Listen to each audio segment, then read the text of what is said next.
ગુજરાતના યુવાનો દિવસે ને દિવસે ડ્રગ્સના કારણે, દારૂના કારણે ખતમ થઈ રહ્યા છે.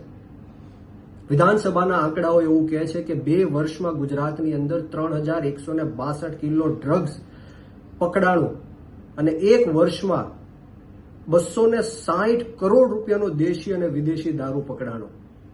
મિત્રો, આપણે કેવા ગુજરાતમાં જીવી રહ્યા છે.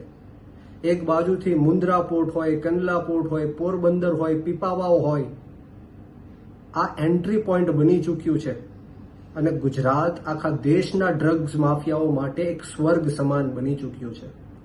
મને તો એવું લાગે છે કે હર્ષ સંઘવીએ ખુલ્લો દોર આપી દીધો છે આ ડ્રગ્સ માફિયાઓને કે ગુજરાતમાં આવો અને ગુજરાતમાં ડ્રગ્સનો વેપાર કરો અને ગુજરાતના યુવાનોને બરબાદ કરો. હર્ષ સંઘવી સદંતર નિષ્ફળ ગયા છે. ગુજરાતના જ્યાં યુવાનો છે બરબાદ થઈ રહ્યા છે, ખતમ થઈ રહ્યા છે, એના માત્ર ને માત્ર કોઈ જો જવાબદાર હોય તો એ હર્ષ સંઘવી છે. આજ દિન સુધીમાં ડ્રગ્સ પકડાય છે, પરંતુ કોણ ગુજરાતમાં ડ્રગ્સ લાવે છે ને ક્યાં વેચવા જવાના છે એ ક્યારેય પકડાતા નથી. ક્યારેય કોઈના નામ બહાર આવતા નથી. ક્યારેય સાંભળવામાં નથી આવતું કે કોને જેલમાં મોકલ્યા કે કોને ફાંસીના માચડા ઉપર ચડાવી દીધા.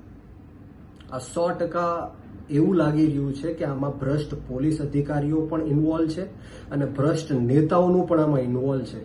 હું ગુજરાતની જનતાને પૂછવા માંગુ છું કે કેવા ગુજરાતમાં આપણે જીવી રહ્યા છીએ, જ્યાં એક બાજુ આપણા યુવાનો નોકરી માંગે છે ત્યારે નોકરી આપી નથી શકતા, પોલીસ આગળ એમને માર ખવડાવે છે, ખોટા કેસો કરે છે, જેલમાં નાખે છે, અને બીજી બાજુ એમનું ધ્યાન ભટકાવવા માટે ડ્રગ્સના રવાડે ચડાવે છે. આપણે સૌએ જાગૃત થવું પડશે, આપણી આત્મા જગાડવી પડશે. ડ્રગ્સ અને દારૂ બંધ થઈ શકે એમ છે, પરંતુ હાથે કરીને આ બંધ કરવામાં નથી આવતું. કારણ કે ગુજરાતની અંદર 1 વર્ષમાં 1 લાખ કરોડ કરતા પણ વધારે ડ્રગ્સ અને દારૂનો વેપાર થઈ રહ્યો છે અને ભ્રષ્ટ પોલીસ અધિકારીઓ અને ભ્રષ્ટ નેતાઓ પેટ ભરીને પૈસા કમાય છે. ત્યારે આપ સૌને હું વિનંતી કરવા માટે આવ્યો છું કે જાગો, તમારી આત્મા જગાડો. ક્યાં સુધી આપણે આ લોકોની ગુલામી સહન કરશું?